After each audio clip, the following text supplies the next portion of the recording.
Bonjour mes chers élèves, mes chers amis. Dans cette vidéo, on va essayer de résoudre un exemplaire d'un contrôle numéro 1 qu'on va nommer numéro 1, semestre numéro 2, concernant les fonctions logiques fondamentales, c'est-à-dire la portion qui concerne les fonctions logiques fondamentales et qui nous donne une idée sur la méthode logique de construction ou de fabrication des cartes mères. C'est la base qu'il faut savoir pour être capable de connaître par la suite, si nous voulons se spécialiser dans la construction des cartes mères et la programmation des cartes mères. Donc on doit connaître les fonctions logiques fondamentales comme leçon. Et notre exemplaire, on va essayer de parcourir quelques questions qu'on doit se poser dans ce chapitre ou bien cette leçon. La question numéro 1, c'est simplifier. Alors, on doit être capable de simplifier les équations qui ne sont pas logiques. Parce que si on a une équation qu'on va la simplifier, c'est que cette équation n'est pas logique. Parce que l'équation qui est logique, on ne peut pas la simplifier. Alors, simplifier les équations suivantes en utilisant les propriétés. Et comme vous savez, dans les vidéos, les anciennes vidéos, on a dans la vidéo et surtout dans la vidéo de la leçon des fonctions logiques fondamentales, on a parcouru quelques propriétés des fonctions et ou dans un tableau et quelques théorèmes de Morgan et autres propriétés qu'on a vues. Donc, ces propriétés-là, on doit les apprendre par cœur. On n'a pas le choix. Donc, et on a ici deux équations qu'on doit les simplifier. S1 égale E et O bar, ici c'est pas 0 bar, c'est O bar, ou E bar et O bar, ou C et C bar ou O, c'est pas 0, O. La deuxième équation, S2, H et H bar ou O bar, ou E et O bar, ou C et 1. Donc, on va commencer par équation par équation.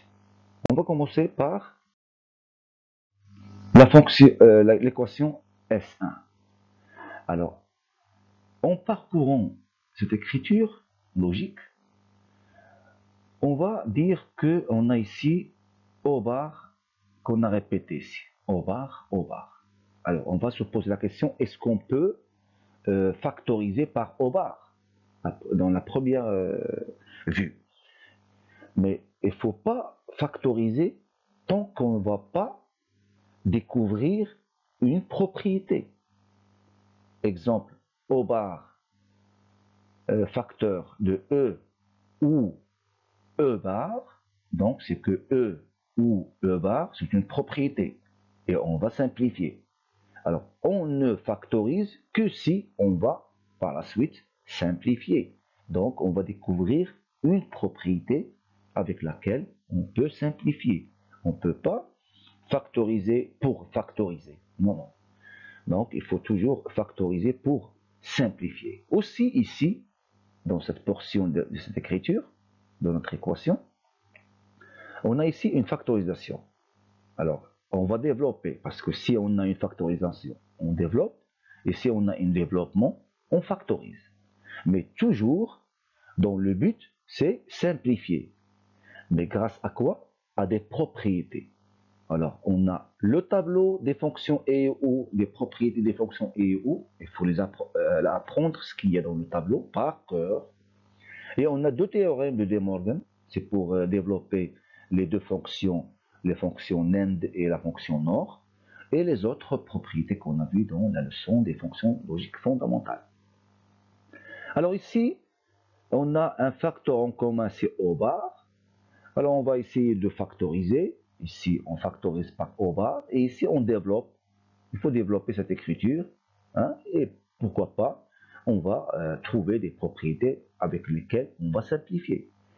Alors, ici, en factorisant avec O bar, qu'est-ce qu'on a eu? On a O bar, facteur de E, ou E bar. Parce que E bar, on l'a factorisé. Ici, en développement, on a C et C bar, voilà, ou C et O. Donc, ici, en développement, j'ai découvert une propriété. Hein, C et C bar, c'est comme A et A bar. C et C bar. Ici, j'ai découvert une propriété, donc j'ai développé et j'ai découvert une propriété. Ici, j'ai une propriété E ou E bar, c'est comme A ou A bar. Donc j'ai découvert une propriété en factorisant. Bien. Donc ici, j'ai cette propriété et j'ai aussi cette propriété. Parce que ici, c'est pas 0, c'est O. Donc C et O, c'est pas une propriété. Bien, donc E ou E bar, c'est 1. C et C bar, c'est 0. Donc, j'aurai en fin de compte O bar et ici E ou E bar, c'est comme A ou A bar, c'est 1. Ou C et C bar, c'est 0. Ou C et O. Voilà l'écriture finale après la simplification de ces deux propriétés depuis le tableau des propriétés. Alors maintenant, lorsque je vois l'écriture que j'ai en fin de compte, je peux avoir ici des propriétés comme par exemple O bar est 1. C'est une propriété. Et comme on a dit déjà dans la dernière vidéo des exercices, j'ai dit il faut donner la priorité à la fonction a. Il ne faut pas se tromper et réduire ou bien simplifier 1 ou 0. 1 ou 0, c'est faux parce qu'on n'a pas donné la priorité à la fonction a. C'est comme dans l'algèbre quantitative, on donne la priorité à la multiplication et après l'addition. Donc, aussi ici, logiquement, on donne la priorité à la fonction a et après, on passe à O. Donc, O ou O est 1, c'est une propriété. Ici, c'est pas 0, attention, il faut se rappeler. Ici, c'est O, la lettre O. Bien, donc O est 1, c'est O bar est 1, c'est O bar. Que c'est comme A bar est 1, vous trouvez dans le tableau, A bar est 1, c'est A bar. Alors aussi, O bar est 1, c'est O bar. Ici, O, 0, O, C et O. Ici, j'ai une autre propriété, c'est O bar ou 0. C'est comme A bar ou 0, c'est A bar. Donc, en fin de compte, j'aurai ici O bar ou 0, c'est O bar, ou C et O. Et voilà mon équation finale, qu'on ne peut pas la simplifier, et c'est l'équation qu'on cherche. Ici, cette écriture n'est pas logique, mais on a abouti à une écriture qui est logique. Donc ici, on a trois interrupteurs. On a l'interrupteur O, qui porte barre, donc il sera fermé au repos, et deux autres interrupteurs, C et O, hein, et leur branchement est suivant cette équation. Voilà comment on a simplifié l'équation S1. De la même manière, on va essayer de simplifier l'équation S2. Alors S2, c'est H, facteur de H bar ou O bar, ou E et O bar, ou C et 1. Et dans ce cas ici, je vais développer cette écriture parce que j'ai une factorisation ici. Je vais la développer. Et ici, j'ai une autre propriété qui est claire ici, c'est C et 1, qui est C. Hein? Ici, je vais développer, j'ai H et H bar, ou H et O bar, ou E et O bar ou C, parce que j'ai développé depuis cette propriété. Aussi, j'ai découvert cette propriété. H et H bar, c'est comme A et A bar. C'est 0. Voilà, j'ai 0. H et H bar, 0. Ici, j'ai constaté que j'ai O bar comme facteur en commun. Je peux factoriser. Alors, O bar, facteur de H ou E ou C qui nous reste. Pourquoi j'ai ici factorisé? C'est pour essayer de minimiser l'écriture seulement. Je n'ai pas découvert de propriété ici. H ou E, ce n'est pas une propriété. Mais j'ai factorisé, pourquoi? Pour essayer de minimiser l'écriture. J'ai ici 0 ou O bar et H ou E ou C. Je peux mettre C ici. J'aurai C ou 0 ou et mon écriture factorisée ici. J'ai ici une propriété. CO, C ou 0, c'est C. Ou O bar, facteur de H ou E. Alors voilà l'écriture finale de mon équation, qui est très logique parce que je ne peux pas la simplifier. Soit par développement, soit par factorisation, je ne peux pas la simplifier. Et donc, cette équation, c'est l'équation qui est la plus logique ici. Question numéro 2, c'est on vous donne le schéma structurel et vous découvrez les équations logiques. Et on commence par le schéma structurel numéro 1. Voilà. Donc, dans ce schéma, qu'est-ce que j'ai? J'ai un ensemble d'interrupteurs. J'ai E, C et O. Ce sont des interrupteurs de la fonction oui, qui est ouvert au repos et fermé en travaillant. Donc c'est un interrupteur où on peut trouver cet interrupteur, on peut le trouver dans les chambres de nos maisons et dans les classes de notre école. Ce sont des interrupteurs qui sont ouverts au repos et fermés en travaillant. On les montre ici dans le schéma structurel ouvert, comme ça. Hein? Donc O, C, E, ce sont des interrupteurs de la fonction oui. B et G, ce sont des interrupteurs de la fonction non. Comment on les schématise aussi ici, on les schématise fermés. Pourquoi? Parce que ces interrupteurs qui se trouvent dans le réfrigérateur, comme vous avez déjà vu dans la vidéo la dernière vidéo, on a déjà vu que cet interrupteur se trouve dans le réfrigérateur et dans la voiture, dans la porte de la voiture. Parce que en ouvrant la porte du réfrigérateur ou bien la porte de la voiture, on constate qu'on a une lampe qui s'allume à l'intérieur. De la même manière, soit dans la voiture, soit dans le réfrigérateur. Alors, ces interrupteurs-là, ce sont des interrupteurs lorsqu'ils sont au repos et sont fermés. Lorsqu'on appuie sur ces interrupteurs, on les ouvre. Donc, ils travaillent contrairement à l'interrupteur de la fonction oui.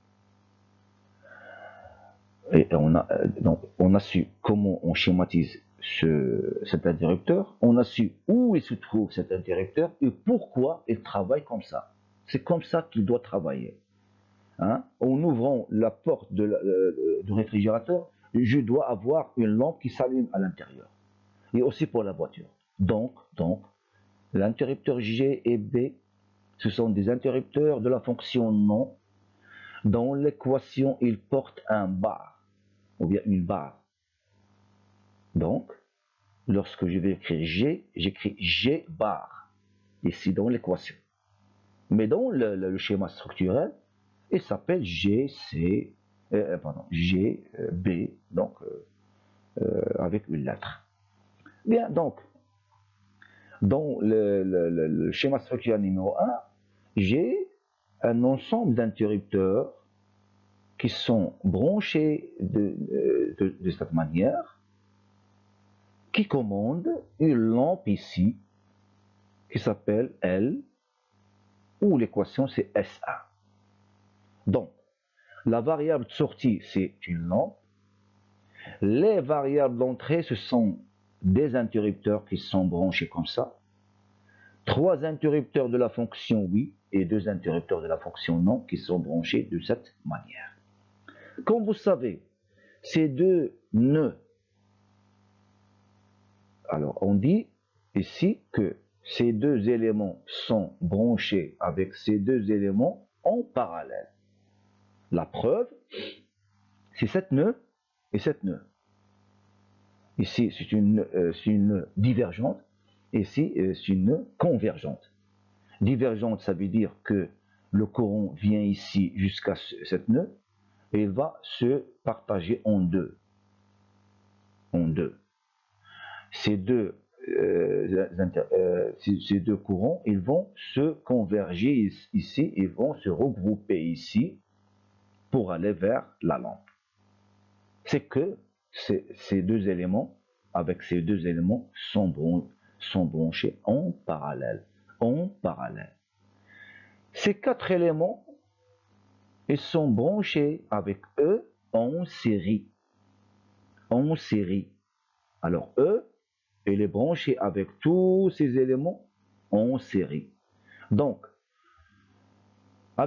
entre ces deux éléments, avec ces deux éléments, j'aurai la fonction OU plus. Entre ces 4 éléments, avec E, j'aurai la fonction E. Parce que E veut dire série, en série. Montage en série. La fonction E. Le montage en parallèle, c'est la fonction OU. Bien. Donc, voilà l'équation que je vais avoir. J'ai O et parce que j'ai O avec B branché en série. On a déjà vu ça dans les exercices. O avec B, ils sont montés en série ici. Donc O et B bar. Pourquoi B bar? Parce que c'est un interrupteur de la fonction non. Ou parce que ces deux éléments sont en parallèle avec ces deux éléments. Donc la fonction OU plus G bar et parce que G avec C sont montés en série. G bar et C. Et ici, j'ai mis les parenthèses. Pourquoi? Parce que E, elle est montée en série. Donc la fonction est avec tous ces éléments. Donc je dois mettre les parenthèses et E pour dire que E, elle est montée en série avec ces 4 éléments.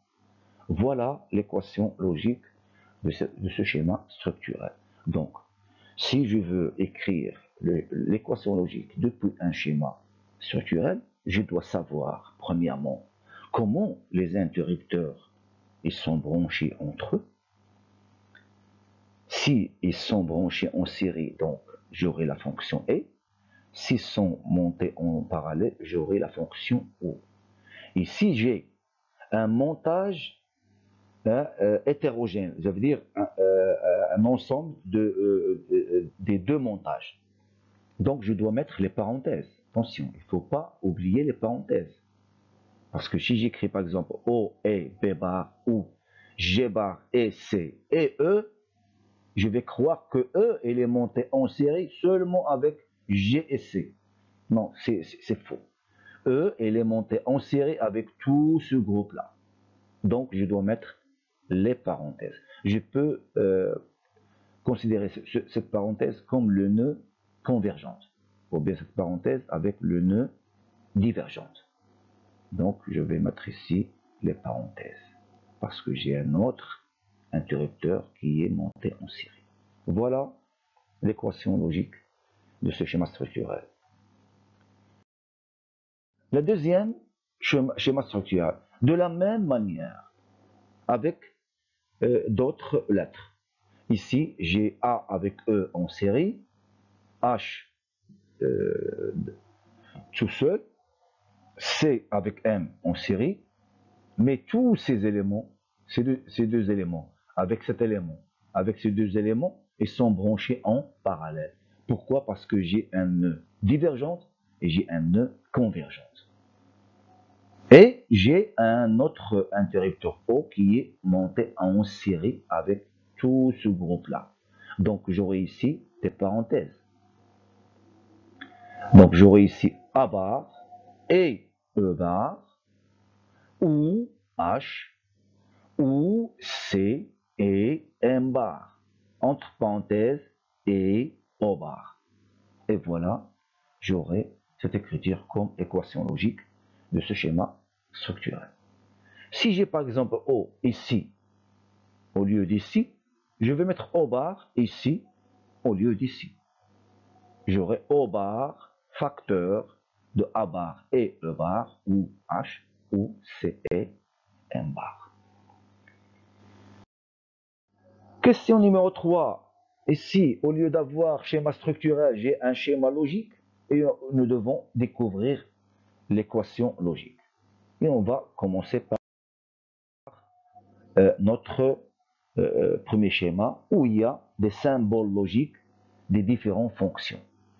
Alors, vous vous rappelez que ce schéma, ce symbole logique, c'est un symbole logique de la fonction non. Aussi ici. Aussi ici. Ici, j'ai le symbole logique de la fonction a. Ici, le symbole logique de la fonction a. Ici, le symbole logique de la fonction ou. Et on va commencer premièrement par savoir quelles sont les variables d'entrée. Ici, j'ai A, Y, E et C. Et j'ai ici une sortie S1 que je dois écrire l'équation logique qui sort de ce schéma logique. Alors, comme vous savez que A, ici, j'aurai ici A bar. Et ce qui va sortir ici, et va entrer ici. Alors, A bar. Parce que ce trait-là, c'est comme s'il s'agit d'un conducteur, d'un fil conducteur. Mais ici, j'entre A, j'aurai ici A bar. Le contraire. Si j'entre ici 0, je sors ici 1. Si j'entre ici 1, je sors ici 0. Ce qui va sortir ici, elle va entrer ici. A bar, A bar. Puisque ce symbole, c'est un symbole de la fonction non.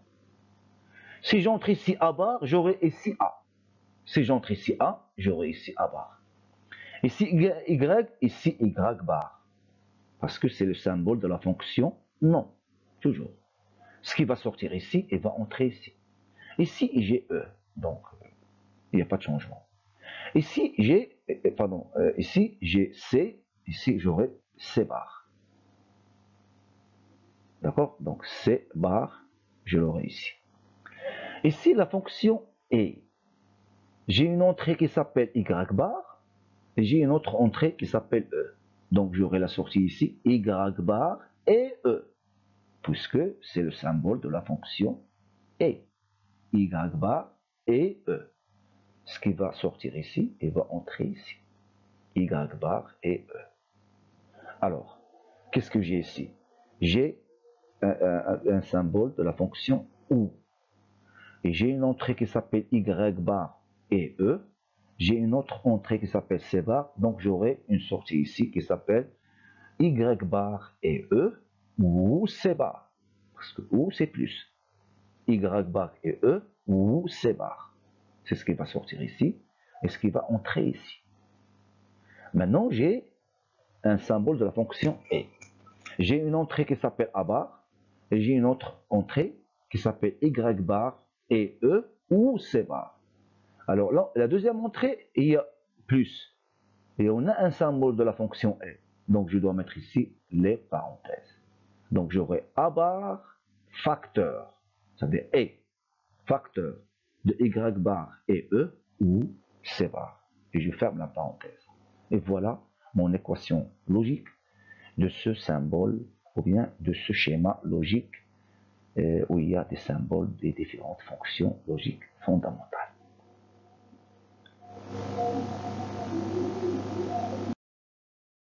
Le deuxième schéma structurel, il est un peu difficile parce qu'il y a des symboles, des fonctions NAND et NOR. Attention, ici j'ai une fonction, le symbole de la fonction NAND. C'est le contraire de AND, le contraire de la fonction est, parce qu'il y a un petit cercle ici. Le symbole de la fonction est avec un petit cercle. Donc, c'est la fonction non est, le contraire de est, qu'on a appelé déjà la fonction NAND. Ici la fonction non, ici la fonction non, ici la fonction ou, et ici la fonction non ou, le contraire de la fonction ou, qu'on a appelé la fonction NOR. No or, NOR. Voilà le symbole de la fonction NOR. Le même symbole de la fonction OU, mais avec un petit cercle. Ici, il n'y a pas de cercle. Bien, donc ici, qu'est-ce que je vais faire sortir ici? J'ai deux entrées. Une entrée E et une entrée O. Ici, j'aurai E et O, le tout bar. Alors, essayez de voir la dernière vidéo des exercices et vous allez voir que ce symbole, voilà. Donc, on va faire sortir ici E et O, le tout bar. Donc, ce qui va sortir ici, il va entrer ici. Ici, B, comme vous savez ici, c'est B bar, il va entrer ici. Et donc, qu'est-ce que je vais avoir ici? Ici, le symbole de la fonction OU. J'ai une entrée qui s'appelle E et O, le tout bar. Une autre entrée qui s'appelle B. J'aurai bien sûr E et O, le tout bar, qui est la première entrée, ou hein, B bar. Voilà ce qui va sortir ici, il va entrer ici. E et O, le tout bar, ou B bar. Ici, j'aurai C bar, ici C bar. J'ai ici le symbole de la fonction NOR. J'ai une entrée qui s'appelle E et O, le tout bar, ou B bar, et j'ai une autre entrée C bar. Donc, ici, j'aurai E et O, le tout bar, ou B bar, ou C bar, le tout bar. Voilà ce que j'aurai comme sortie. Le premier entrée, c'est E et O, le tout bar, ou B, la voilà. Ou la deuxième entrée, C bar. Donc le tout bar, c'est le petit cercle. Le tout bar, c'est comme ici. J'ai E et O, ici E et O, le tout bar. Aussi pour la fonction non ou bien qu'on appelle la fonction NOR. J'ai la première entrée, E et O, le tout bar ou P bar, la voilà. Ou la deuxième entrée C bar, le tout bar. Donc on doit essayer de simplifier tout ça. On va développer. Alors comment? Ici, j'ai E et O, le tout bar. Si je veux développer E et O, le tout bar, j'aurai E bar ou O bar. Pourquoi? Parce que c'est le théorème de Morgan. Développer la fonction non est, ça veut dire NAND. Si j'ai E et O, le tout bar, je vais la développer, je vais avoir E bar ou, avec plus, ou O bar. Et j'aurai ici ou B bar ou C bar, le tout bar.